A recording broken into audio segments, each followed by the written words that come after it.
¿cuál es la importancia de fracasar?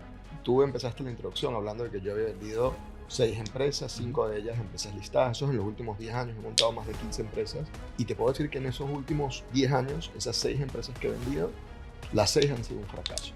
Creo que el vender una empresa no es un éxito.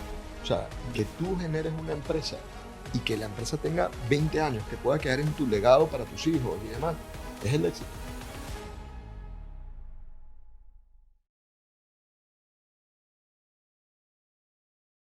Bienvenidos a un nuevo podcast de B Combinator. El día de hoy tengo la fortuna de entrevistar a un emprendedor multifacético, fundador de 6 empresas, 5 de ellas vendidas a empresas cotizadas en bolsa. Hoy nos acompaña Alberto Benubán. ¿Qué tal? ¿Cómo ¿Cómo vas? estás? Muy bien, muy bien. Muchísimas gracias por la invitación. No, a ti, Alberto. Un placer tenerte aquí. En tu LinkedIn, y empezando directamente con las preguntas, Vamos. tenemos que empezaste tu viaje emprendedor a los 18 años. ¿Qué motiva a un joven de 18 años, estando en Venezuela incluso, a empezar un viaje emprendedor? ¿Cuáles son las características que tú dices, oye, es que esto fue lo que me motivó a ser emprendedor y desde ese momento no paré?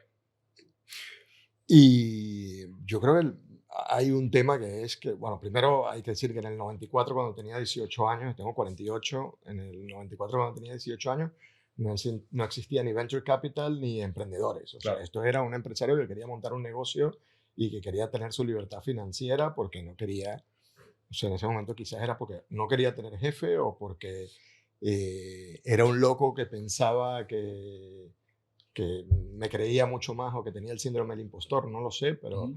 en ese momento vi una oportunidad y dije, vamos a darle. Tenía otros compañeros de viaje, otros socios con los que empecé, que también me ayudaron y me dijeron, oye, vamos a darle, yo te pongo dinero, Vale. etcétera. O sea, gente que me apoyó, amigos míos y que trabajó conmigo y demás. O sea, que no lo hice solo, Mm, que eso también es importantísimo. Emprender solo es muy solitario, claro. pero, y muy jodido. Pero nada, así empecé. Vimos una oportunidad. Yo había estado 6 meses en Estados Unidos. Vi una oportunidad en la parte de venta de entradas para eventos, que era Mm, vi Ticketmaster en Estados Unidos. Y dije, oye, claro, ¿por qué no montamos eso en Venezuela?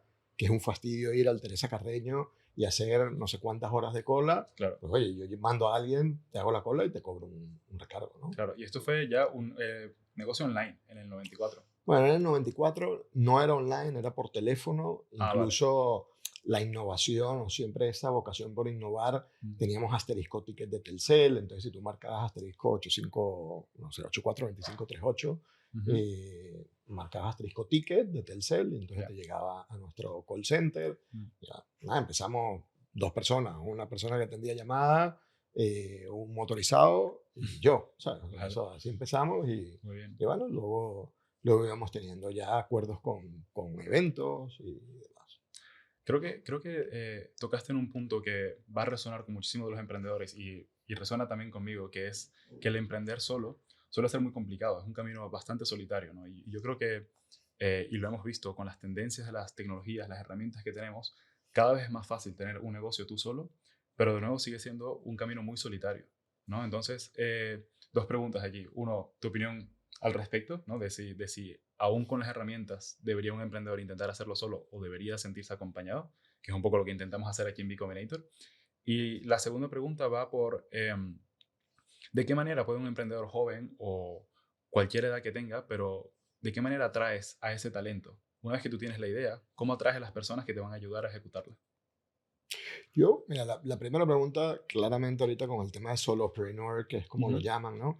Y hay mucho, o sea, la masificación, primero de inteligencia artificial, pero luego low code, no code, cualquiera se puede montar una página web, cualquiera puede montar un servicio Sí, y puede montar un negocio, ¿no? Incluso se habla de negocios, de cuál va a ser el solopreneur que monta un negocio de 1 billion, ¿no? El primero que monta un negocio claro. de $1 billion siendo solopreneur, ¿no? Y yo creo que pierdes mucho siendo solopreneur, ¿no? O Mm, sea, también tengo otro concepto del el tener y el ownership que uno tiene que tener. O sea, tú puedes tener un equipo de gente que va a ganar más que tú y no siempre tienes que tener el 100% de tu compañía o tener el 10% no significa que vas a ganar y te voy a dar dos casos claros, ¿no? ok, Y yo creo que la parte de solopreneur yo no es tanto lo que vayas a hacer o la oportunidad que veas en el mercado o lo que vayas a lanzar, sino con quién lo haces. Es que el camino solo es muy aburrido. O sea, si de verdad, ¿con quién compartes? Yo, por ejemplo, con mi mujer, muchas veces no le cuento muchas cosas, pero no quiero llevar los temas a la casa de lo que me preocupa en el trabajo, de todo lo que me está sucediendo y demás. Entonces, y estoy seguro que mi mujer no me puede dar, me va a dar un consejo muchísimo mejor porque es 10 veces más inteligente que yo y me va a dar un consejo muchísimo mejor del que yo pudiera sacar. Claro. Pero muchas veces no quiero traer los problemas a la casa de lo que está sucediendo en mi vida como emprendedor o yo qué sé, o en el deal que estoy cerrando o en la inversión que hice mal Mm, y demás, ¿no? Entonces, bueno, solo aunque tengas pareja, pues es muy difícil. Yo creo que tiene que ser alguien que realmente tenga skin in the game, que conozca todo el contexto, que sepa toda la situación y que, bueno, que se la juegue contigo. Que puede ser una persona o 25. claro. Y ahí entro en otra parte, ¿no? Que antes de contestar a tu segunda pregunta, Ujú. entro en otra parte que es el invertir, el tener ownership de una compañía no siempre vas a ganar, porque luego viene un inversor y te pone el liquidity preference y te dice, oye, que es que tú aquí tienes el 80%, pero luego viene un inversor y te dice, no, no, primero yo te voy a meter 5 millones y hasta que no recuperemos los 15 millones, Claro, tú no claro, cobras tu 80%. claro. Entonces, ya ahí, Liquidity y con una tasa, ¿no? O sea, no recupero mi inversión, sino necesito algo por encima, como claro, mínimo. liquidity preference por 3. Sí, sí, sí, exacto. Hay casos famosos, el de Waze, por ejemplo. Claro, El emprendedor de Waze, Waze se vendió por $1 billion, sí, pero el fondo que se llamaba Vertex mm, Capital metió 300 millones unos años antes sí, y tenía un liquidity preference de por 3. Entonces, claro, recuperó del 1 billion, se recuperó llevaron todo. 900 Claro, y el emprendedor a repartir los 100 millones claro. restantes, A ¿no? repartir con los otros inversores, con socios y luego él. Claro. Claro, claro. Entonces, tú cuando dices, no, yo tengo, entonces también hay una parte de ownership, de que yo tengo que tener el 80%, el 100%, no voy a Mm, dar equity y tal. O sea, es importante, no te digo que no, pero cuando lo ves con un socio que va a empezar el camino contigo, claro, eh, ahora, las cosas claras desde el principio. Yo creo que hay que claro. definir todos los escenarios posibles, porque los mayores problemas, o sea, suceden dos problemas con las startups. Uno es por falta de liquidez y el segundo es problema de Es socios. por el equipo. Sí, sí, siempre Sí, es no ponerse de acuerdo. Yo creo que también hay mucha gente que va por este camino del solopreneurship precisamente por eso, para evitar tener que tomar decisiones con otras personas. Pero a veces, no sé, puede ser que hay un poco de arrogancia en el emprendedor, ¿no? Yo creo que hay una de tus habilidades número uno es poder entender y poder negociar. Si no puedes negociar con tu socio, ¿cómo vas a negociar luego con clientes? ¿No? 100%. Sí, yo creo que el outcome no es lo importante son las situaciones que te pones o las Claro, situaciones que tienes y cómo aprendes de ellas, ¿no? Pues no tener situaciones o no afrontarte las situaciones no te hace más fuerte o claro, no te hace más inteligente o no te hace más preparado para poder afrontar, como lo que dices exacto. tú, ¿no? Sí, sí, sí. ¿Y cómo atraes talento? Mira, yo creo que es algo no difícil, porque yo creo que el talento se atrae y es fácil, hay mucho talento en la calle. Ujú, Creo que lo que primero tienes que tener claro qué es lo que quieres, ¿no? Entonces, por ejemplo, yo en mis empresas, y lo he desarrollado en la última que tuve, que es Geld, y nosotros no contratábamos por currículum, contratábamos por potencial. Entonces, claro, claro. quizás me salía un cura y contrataba a un tío que había hecho seminario rabínico y lo contrataba y fue mi mejor project manager, el tío Esto es que... una historia real. Esto es una historia real. Claro, o sea, un tío que había estudiado para rabino, que había estudiado en una yeshiva y el tío decía, mira, yo quiero estar en el mercado laboral, quiero trabajar de project manager, Mira, vente y tal. Pero así te puedo contar 20.000 historias de gente que estaba en su casa, ama de casa y demás, y traes una perspectiva ¿y distinta, cómo, ¿no? y cómo analizas ese potencial sin historial?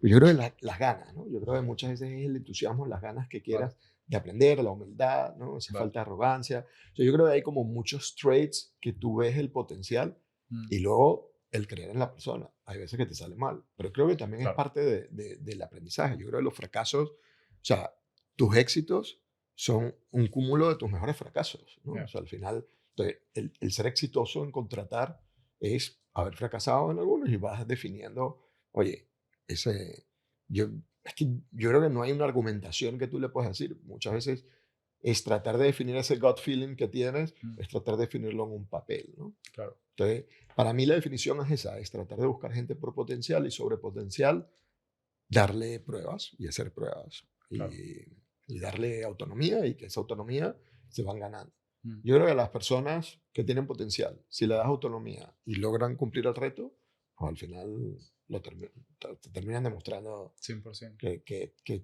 que ellos tenían razón y que tú tenías razón de haberles contratado, ¿no? Claro, sí, sí, yo creo que aquí hay un tema súper importante de la confianza que tienes en tu equipo, la confianza que tus inversores tienen en ti. Creo que hay todo un tema de confianza absoluta que a veces va a salir mal. Y creo que ahí has tocado un punto súper importante que es el tema de los fracasos, ¿no?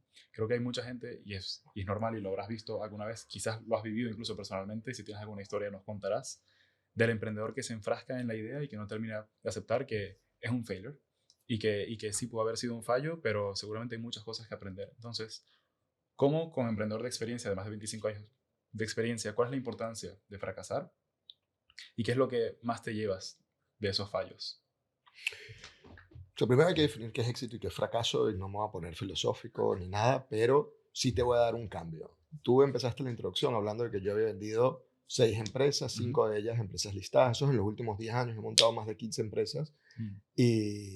Y te puedo decir que en esos últimos 10 años, esas 6 empresas que he vendido, las 6 han sido un fracaso. Y te voy a decir por qué.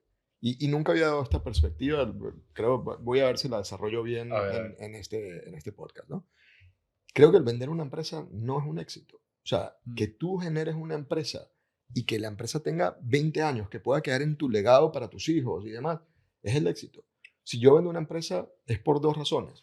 Porque yo creo que hay alguien que lo pueda hacer mejor, es decir, yo no estoy preparado para seguir con la empresa, Ok. o porque yo no tengo la capacidad de conseguir el capital o el bootstrap o lo que sea para seguir con la empresa. Por supuesto, pueden haber casos de, oye, es Sí. que me ofrecieron 80 millones y mi empresa valía 10 y por supuesto la agarré. Nuevamente, pueden haber oportunidades y tal. Pero yo lo veo a nivel intelectual, no me voy a meter en la parte económica, lo veo como un fracaso. Y lo veo como un fracaso porque creo Claro. que lo ideal hubiera sido seguir con esas empresas y que me pagaran dividendos todos los años y demás. Es Claro. más, creo que hoy en día incluso está cambiando el sector, ¿no? O Mm. sea, muchos de los inversores están invirtiendo en empresas que ya ganan dinero. Claro. Antes era, oye, si te gastas 50 millones, vamos a invertir, ¿no? Que esto va cambiando también, Sí. los investment criteria van cambiando según lo que la gente quiere comprar y según, Mm. yo creo que estamos hoy en día en una crisis de expectativas, así lo pudiéramos llamar, ¿no? O sea, Totalmente. lo que pensamos es que el futuro no va a ser mejor y como tenemos un futuro que vemos incierto, Mm. pues nos faltan expectativas y por eso no invertimos en startups o nos cuesta invertir. Pero ahora están las mejores oportunidades, Claro. ahora están los mejores talentos. Si tú te pones a ver todas las empresas que son hoy en día $1 trillion, Facebook, Mm. Twitter, etcétera, todos salieron en la crisis del 2007. Sí. Todos salieron cuando era el peor momento para invertir supuestamente, fue el mejor momento para conseguir Sí, talento. bueno, en 2007 empezó Y Combinator también y Exacto. hay un montón de historias de gente que vino precisamente de esos lugares, ¿no? Claro, y de ahí sale, de ahí Claro. salen de esas tribus. Al final hoy en Sí. día nos estamos en tribus, B Combinator, Y Combinator, el inversor, Mm. tal. Somos tribus. O Sí, los sí. venezolanos, que aquí tenemos las También, tribus la venezolanas. verdad. Oye, o sea, somos tribus que nos acompañamos, que nos conocemos, pero al final, ¿por qué sale Silicon Valley? Silicon Valley es un tema de confianza. Sí. Es un tema de que tú con una llamada podías conseguir, este con quién estudió. ¿Por Sí. qué sucede en Silicon Valley? ¿Por qué sucede en Israel? Porque en Israel tú llamabas a 2 personas y ya sabías quién era el sargento de su división o ya Claro. sabías quién había servido con él en el ejército, como era ejército obligatorio, todo el mundo sabe o tiene un contacto que puede darte referencia y te puede decir, este tío es muy bueno en operaciones, pero muy malo en logística, o es muy Claro. bueno en X. Claro, había un tema de contacto directo que yo creo que también en los hubs pasa muchísimo, ¿no? Claro, En Madrid pasa, aquí en Barcelona pasa muchísimo que yo creo que todo el ecosistema emprendedor hacemos muchísimo ruido, pero al final somos muy pocas personas. La realidad es que somos muy pocas personas haciendo un montón de ruido y la realidad es que entre todos nos conocemos muchísimo y podemos dar ese feedback directo de, oye, esta startup es que los conozco desde hace 3 años, este fundador lo conozco, he trabajado con él.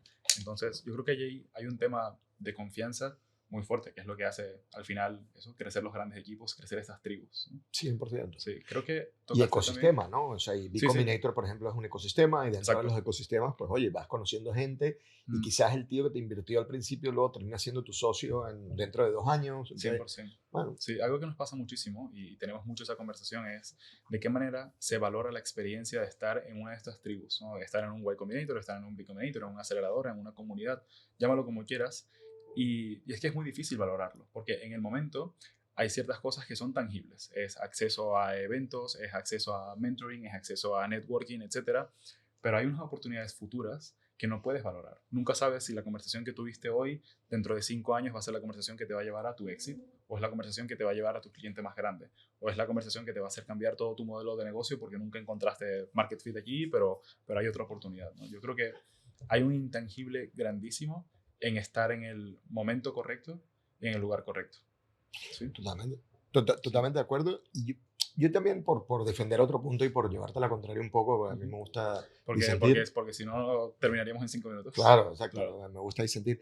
No, yo también creo que no todos los programas son buenos y no todos los Mm, programas de aceleración, incubación, etcétera, son buenos, porque hay muchos que te distraen y hay muchos que claro, eres el producto a ser vendido y no te están dando valor, ¿no? total. Entonces yo creo que los programas tienen que dar valor al emprendedor, porque si das valor al emprendedor, el programa va a tener éxito, ¿no? Un Sí, poco sí, lo que sí. pasaba a Y Combinator. Y Combinator, al final, llegó un tío que se llama Yuri Milner Ujú. y se puso en la entrada de los Y Combinator, de los Demo Day, en la salida, perdón, y decía a todo el mundo que salía, toma, aquí tienes un term sheet, yo te doy $100,000, esto te Sí, estoy hablando del año 2010 o sí, sí, sí. 2011, te doy $100,000, no question ask, solo por haber salido del Demo Day, solo por haber Sí. pasado Y Combinator.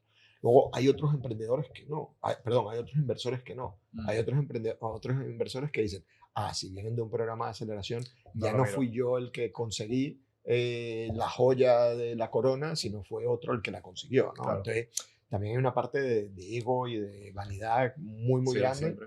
porque al final los LPs son los mismos. Sí, sí, Entonces, sí. como son el mismo, pues al final tú tienes que haber sido el que descubrió el Cabify, el Globo, no sé qué. Sí, sí, sí. Creo que va mucho de eso, de ponerse el gorro de qué fue lo que hice. Pero tocaste en un punto muy importante que es en el entregar valor, ¿no?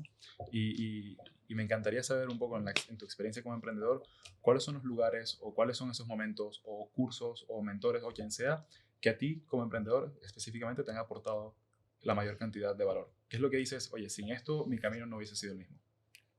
Mira, interesante me lo digas porque hace poco hice como una trayectoria de mi vida y me puse a anotar en mi Notion todas Ujú, las personas que habían jugado un rol importante en mi vida en cada uno de los pasos. Es decir, ujú, oye, yo no hubiera estado aquí en Madrid si un amigo de toda la vida que estaba en Madrid me dijo, oye, quédate 6 meses y si no te gusta, te vuelves a Venezuela, que en Venezuela siempre vas a poder volver. Venezuela en claro. el 2002.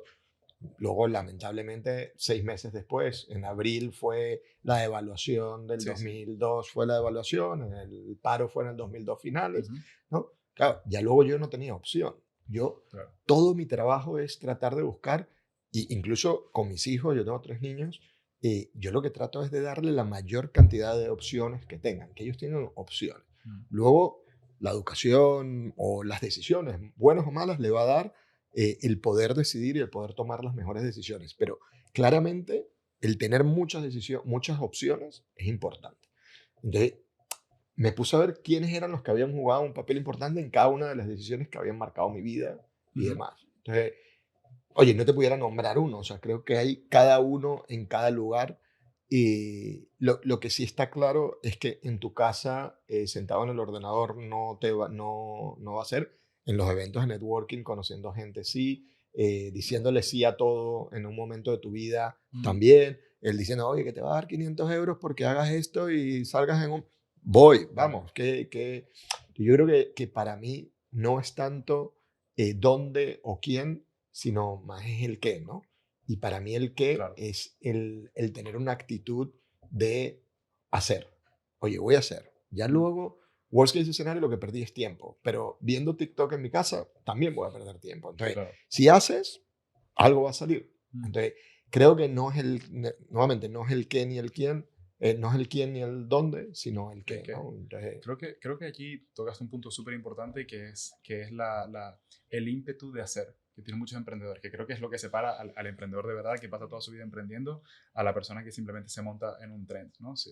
Es esta persona que necesita hacer algo y ahí es donde empiezas a identificar tendencias, ¿no? Entonces, yo creo que esto se relaciona quizás muchísimo con tu primera empresa aquí en España, creo que fue Mobile Dreams. sí. En el 2004 Mobile Dreams ya estaba pensando en temas de marketing digital y todo lo demás, y yo creo que viene de esa voluntad de tengo que hacer algo más. Entonces, ¿de dónde viene ese espíritu de identificar nuevas tendencias, de querer hacer algo nuevo? Ya justo venía en el tren aquí a Barcelona y venía escribiendo un post y de una clase que di ayer sobre inteligencia artificial y un poco lo que hablaba era de, de que al final todas las oportunidades que suceden, yo las como las veo es como un reto intelectual, ¿ok? Yo Ujú, primero veo la oportunidad la veo en un arbitraje de conocimiento, yo tengo un conocimiento que puedo generar, por ejemplo, una de mis primeras empresas fue Webtron, que era diseño de páginas web, y era, oye, la gente no sabe programar en HTML, año 96, la gente no tenía ni siquiera internet, y yo dije, bueno, oye, me pongo a programar en HTML, había un programa que se llamaba HotDog, me metí a usar ese programa, se llamaba HotDog, aprendí y oye, y me ponía, y cada página la vendíamos a $10,000 en claro, Venezuela en el año 96.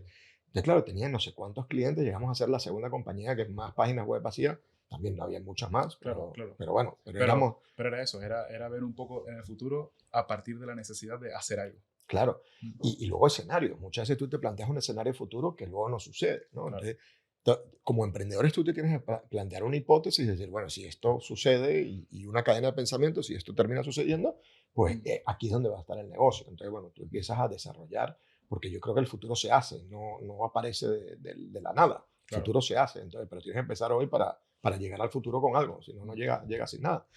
Y entonces, bueno, yo creo que la parte es clara, ¿no? Es hacer y poder plantear claro. este tema. Entonces, para mí, me hablabas de Mobile Dreams. Cuando llegamos a Mobile Dreams, vimos la oportunidad y era como vender, siempre lo digo, vender helados en el Polo Norte. O sea, era año Claro. 2004, el iPhone salió en el 2009 y nosotros en el 2004, también te digo, estuvimos 4 años en una cuesta dificilísima, Mm, la gente no entendía lo que estábamos haciendo. Creo que mis padres nunca entendieron ese proyecto, o sea, creo que claro. piensan que desbloqueaba móviles o que lavaba dinero, no sé, Ya. mucha gente no entendía lo que hacía, Mm, pero para las marcas y los consumidores le damos valor, conectamos esas marcas y consumidores. Nuevamente, año 2004, no existía mobile marketing, no existía, o sea, el teléfono que había era el Nokia Serie sí, sí, 40, sí. Todavía no había tanto acceso a Internet. Entonces, nada. cuál era un poco la visión? Claro, ahí empezamos o sea, la visión en ese momento. Yo estaba trabajando en Marca Mm, en ese momento y Marca ganaba 1 millón de euros al año en mensajitos de SMS, de envía a Marca al 404 RMA ya. y te mando todos los goles cuando sucedan del Real Madrid. Simplemente un mensaje de texto, Ronaldo, en ese caso era Ronaldo el Gordo, El otro. Ronaldo ha marcado un gol minuto 45. Wow, That's it. Eso era en el partido de Real Madrid-Sevilla, yo qué sé. ya. Eh, y ya está, ese era, y ganaba 1 millón de euros en ese momento. Y claro, en ese racional tú decías, aquí hay algo. O sea, queremos hacer, en ese momento había un negocio enorme de Mm, decenas de millones de ringtones, de juegos, sí, sí. de melodía. Mm, Al final, el negocio no está en la tecnología, el negocio está en cómo usamos la tecnología, en el claro. comportamiento de la tecnología. Entonces, veíamos que la gente pasaba cada vez más con su teléfono, veíamos que la gente compraba, en ese momento empezaba a comprar teléfonos o iban saliendo teléfonos que, oye, ya tienen la pantalla a color, ya, oye, Claro, la pantalla ya es un pelín más grande, serie 40, serie 60, ¿no? claro. Luego, 2 años después salieron las BlackBerry, ¿no? Entonces, bueno, ahí va a haber algo, ¿no? El contenido, cómo adaptar ese contenido de marca y así empezamos, cómo adaptar el contenido de marca a... A esta nueva forma de consumo, me imagino. Correcto. O sea, Claro. nuestro primer cliente fue Amena, que hoy en día sería Orange, ¿no? Ah, vale. Amena luego lo usaron para hacer un Mobile Virtual Network Operator de Orange. Mm, Pero nuestro cliente era Amena en ese momento, que es Orange. Y le vendimos 3 marcadores deportivos en los que Marca vendía la información, nosotros desarrollamos la aplicación y ellos se lo daban gratis a sus clientes o le cobraban 1 euro mensual o lo que sea, no sé lo muy que le bien. cobraban. Y todo el proyecto lo hicimos nosotros. Nosotros fuimos los que hablamos con Marca, nosotros fuimos los que hablamos lo hicimos marcadores deportivos en Symbian, que era el Mm, lenguaje de programación de esos teléfonos en ese momento, claro. ¿no? O sea, que era de loco. Y en Java. Muy bien. Muy bien. Creo que hemos hablado hasta ahora de dos temas muy interesantes, ¿no? Que creo que para todos los emprendedores se correlacionan en el final del viaje del emprendedor. Y es, hablamos por un lado de el esfuerzo y de la cantidad de energía que hay que meter para ser emprendedor, ¿no? Porque sabemos que es un viaje que es muy rudo, es un reto también. Hablabas ahora como va el Dreams, de pasar 4 años en cuesta arriba. Entonces, es un lugar en donde pones muchísimo esfuerzo, lo sientes casi, la mayoría de emprendedores creo que sentimos nuestras empresas como nuestros hijos, ¿no? Como algo que yo he creado desde cero. Y por el otro lado, hablamos también de esa oportunidad del final, de vendo a otra empresa y demás. En este momento, creo que hay dos preguntas que muchos las hacemos. Es, uno, ¿cómo identificas cuándo es el momento correcto para salir, para vender, cuando ya ese hijo ya no es tu hijo y tienes que entregarlo a alguien más? Creo que es un momento súper rudo. Y se relaciona con la segunda pregunta, es, emocionalmente, ¿cómo gestionas esa salida? Eh, ¿Cómo aceptas que lo que tú has creado ya no es tuyo y que tienes que entregarlo a alguien más? Pues mira, la primera yo creo que cómo identificar el momento y demás. Yo creo que tienes una parte racional y una parte sentimental, por no llamarla irracional, pero bueno, por Ujú, llamarla sentimental. Creo que de las primeras startups aprendí que eso, que no hay que enamorarse de la startup, hay que enamorarse del problema, por supuesto, pero no de la startup. ujú, Puedes estar toda la vida enamorado del problema, o sea, si te das cuenta en mi vida, puedes ver que he abordado un mismo problema en 2 o 3 ocasiones. Por ejemplo, tu cupón, luego Geld, sí, sí. es el mismo problema o la misma oportunidad por buscar la parte positiva de cómo se soluciona da vista desde dos ángulos totalmente distintos, Mm, con modelos, y la innovación ahí no era tanto el sector, sino el modelo, o la industria, sino el modelo de negocio que planteabas, ¿no? Y cómo reinventar. Entonces, creo que no te tienes que enamorar de la startup, ni del equipo. No te digo que te vayas y dejes a tu equipo. Yo hoy en día veo a mi equipo de Geld, lo veo, y a gente que trabajó conmigo en Mobile Dreams y a gente que trabajó conmigo en las últimas empresas, en todas las empresas me veo con gente, mm, con unas son súper amigos, no solo porque trabajaban conmigo y otras no. O sea, pero no todo el mundo tiene que ser amigo para trabajar juntos y no te tienes que llevar bien con todo el mundo mm, para trabajar ni para respetar el trabajo de la gente.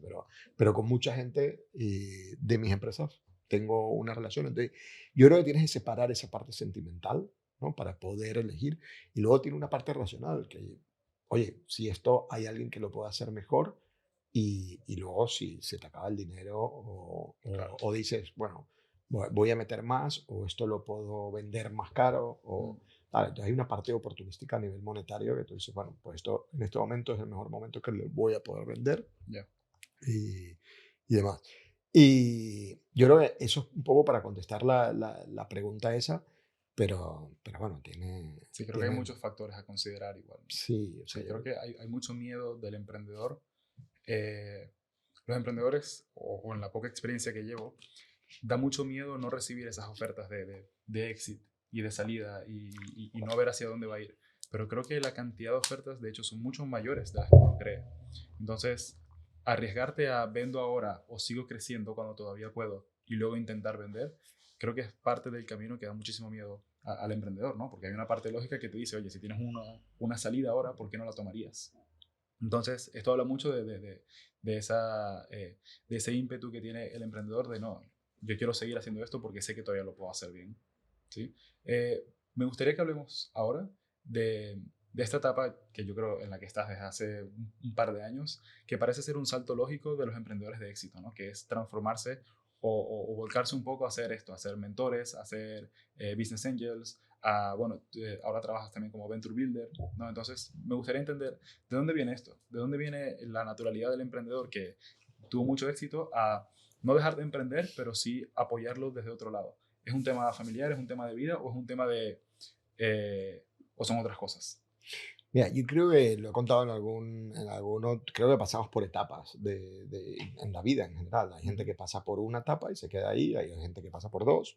Yo estoy en la tercera, no sé si existe una cuarta, pero yo creo que cuando somos pequeños nos enfocamos en tener, ¿no? Esto es mío, en la propiedad, en poder generar ese sustento. Oye, tienes 18 años, ganas tu primer sueldo, o 25, ganas tu primer sueldo, ujú, pues tal, buscas en tener, ¿no? Y hay gente que se queda ahí, hay gente que puede tener 80, 90 y morirse y quedarse ahí en el tener. Toda su vida es el tener. Y yo en mi familia, para mí una de las cosas más importantes es que mis padres estén orgullosos de mí, ¿no? Entonces hubo ujú, otra etapa en la que yo decía el ser. Yo quiero enfocarme en, oye, quiero ser una persona que quizás no una persona extraordinaria que haga cosas ordinarias, sino al revés, una persona ordinaria que haga cosas extraordinarias, ¿no? Claro. Entonces, tratar de ser, pero tratar y ahí me di cuenta que, oye, que la clave no está en ser, que el poder que puedes tener en ser es poder contratar a gente y ayudar, es poder, Claro. yo qué sé, ganar dinero y donar, Ya. y ahí me di cuenta que hay una evolución y es en el hacer, ¿no? Y no en el hacer de hacer startups o de hacer compañías, que nuevamente, que son eh, lo mejor que le puede suceder a cualquier país o a cualquier ciudad es tener emprendedores que creen compañías que generen empleos, que generen riqueza, porque eso lo que va a hacer es que esa ciudad o ese país sea mayor. Sin Entonces, duda. claramente yo lo veo así, yo lo veo como una transformación. Pero entonces ese ser hay que convertirlo en hacer. Y en hacer, no solo para hacer para ganar dinero, sino hacer para generar un impacto, ¿no? Claro. Y yo creo que estoy en ese momento de hacer y de hacer cosas que generen impacto. Creo que hay una oportunidad espectacular en la educación. O sea, hoy en día mi proyecto, nuevamente, vendí hace un año y estoy en un año en el que he tratado de no hacer inversiones, me llaman de fondos, etcétera. He tratado de estar en un año analizando todo lo que hay. Por Entiendo. supuesto, doy mentorías, tutorías, amigos, tal, lo que Ujú. sea. Tiempo, tengo muchísimo tiempo y trato de dedicarlo.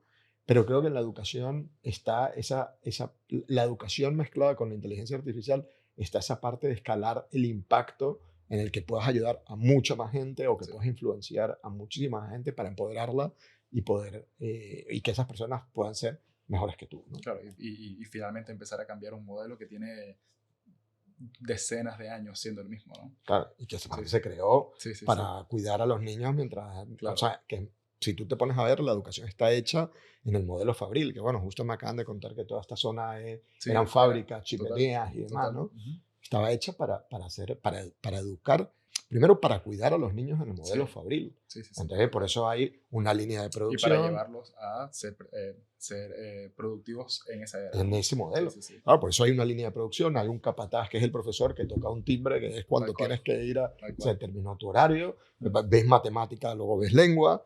Oye, no, hoy en día al revés. Hoy en Sí, día, ya va, que este proyecto de que es de, este es un proyecto para hacer globo y envíos a domicilio. No, no, vamos primero a hablar de la matemática del proyecto, luego vamos a hablar de la lengua. No, no, tú ves un proyecto en el todo, ¿no? en Y todo, ves sí. todo el conocimiento que has obtenido de alguna manera o las experiencias.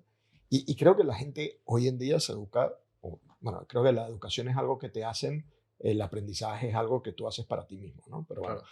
creo que el aprendizaje es distinto en este momento, Sí, porque sí, tenemos conocimiento en Internet sí. para aburrir, pero hoy en día yo creo que no solo conocimiento es lo necesario. Sí, sino la forma de aplicarlo, ¿no? Yo creo que a ver, con todas estas tendencias, con los nuevos modelos que están sacando las grandes empresas de IA, ¿no?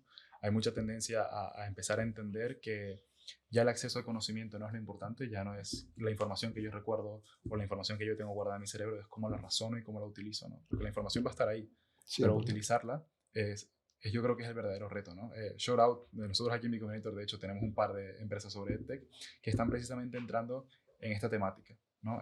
Shout out a Bell Community, a Extraordinary, a Nominis, que son startups que están viendo eso, cómo cambiar todo el sector de educación, ¿no? Que yo creo que es súper, súper, súper importante. Sí, y Mm. creo que al final eso, puedes ganar dinero, pero a la vez puedes generar un impacto. Y creo que Sí, hay una sí. parte social, nuevamente a nivel personal, pero también Mm. a nivel de compañías, a nivel de emprendedores, a nivel de ecosistema, que tenemos que hacer, ¿no? Al Sí, final, sí. lo que hablaba antes, al final generar riqueza, generar empleo, es clave Sí, para poder hacer, sí, es un poco lo que decías, es hacer para no crecer yo, sino que crezcamos todos, ¿no? claro, modelo Eh, Rappi que hablábamos antes. O sí, sea, sí, todo sí, el ecosistema Rappi, hoy en día tú ves el ecosistema de Colombia, es enorme es gigante, gracias a la cantidad de millonarios que hizo Rappi en secundario y de total, gente que montó de otras empresas, que se arriesgó y demás. Entonces, sí, los total. casos de éxito traen casos de éxito. Totalmente, 100% de acuerdo. Como emprendedor de éxito, ¿qué buscas en los equipos que apoyas, en los que inviertes, etcétera? ¿Cuáles son los equipos que para ti en este momento, en 2024, dices, esto puede ser un equipo ganador de aquí a 5 o 10 años? Mira, no tengo un criterio definido antes y incluso yo he invertido en 7 startups, Vale. aparte de como Business Angel. Ujú. Nuevamente, no soy Rockefeller, siempre lo digo, invierto tickets muy pequeños y La mayoría de startups en las que he invertido, de esas 7, 6 me salieron mal. Una me dio 20 veces lo que había metido. Que es el Entonces, juego. esa me recuperó todo lo que había invertido en los años anteriores. Pero fue la verdad, un outlier estadístico, claramente, porque Ujú. muchos de los inversores hacen spray and pray, entonces invierten en Sí, sí. 100 porque saben que una le va a devolver 100x y entonces, bueno, eso es lo que hacen, ¿no? Mm. Para mí fue un outlier estadístico. Y, pero no lo sé, y todas tenían un criterio de inversión distinto, ¿no?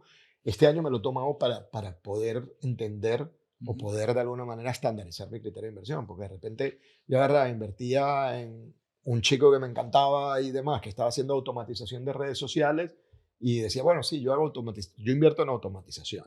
Y luego invertí en otra cosa de foodtech y entonces, bueno, pues yo hago automatización y foodtech. Y Ya, claro. entonces luego mezclaba industrias y demás. Entonces al final tenía un Frankenstein ahí de investment criteria Ujú. y luego lo que me di cuenta es que inviertes por la persona, no inviertes por la industria, no Total, inviertes por el modelo, no inviertes por nada, no inviertes claro. por la persona. Sí, sí, yo creo que al final honestamente esa era un poco la respuesta que buscábamos, porque yo creo que va mucho de eso. Nosotros a veces nos atrevemos a decir que en estas etapas, sobre todo tan tempranas, el equipo puede ser 50% o más de la decisión. Es como, eres una persona que es capaz de cambiar, de pivotar y de seguir adelante, sí, entonces seguramente tendrás nuestra confianza. ¿Sí? ¿No?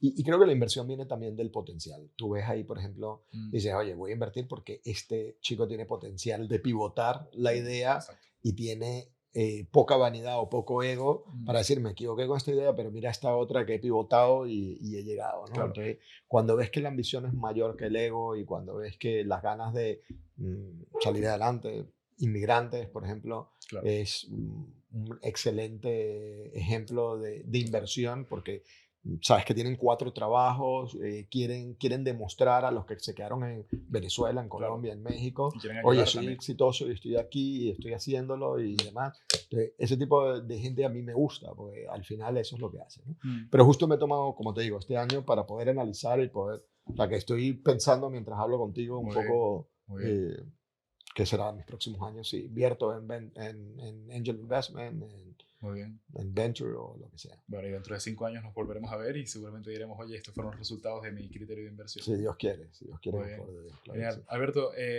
lamentablemente vamos a tener que cerrar en este momento, ¿vale? Porque se nos acaba el tiempo, pero súper feliz de haberte tenido aquí en el podcast. Espero que lo podamos repetir en cualquier momento, que sea pronto y luego en 5 y en 10 años de nuevo.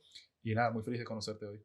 Muchas gracias. Yo también, no solo de conocerte, de hablar contigo y de conocer aquí a todo el equipo de venezolanos que tenéis Es aquí, verdad, es verdad. gente, Sí, sí, sí. compatriotas que Sí, hay, y de latinos, de Argentina, de todas partes. O sea, que sí, sí. bien. Sí, sí, el ecosistema que los atrae a todos, a emprendedores, a inmigrantes, a inversores, aquí tenemos las puertas abiertas para todos. Así que nada, muchas gracias Clarísimo. y muchas gracias a todos. Hasta luego.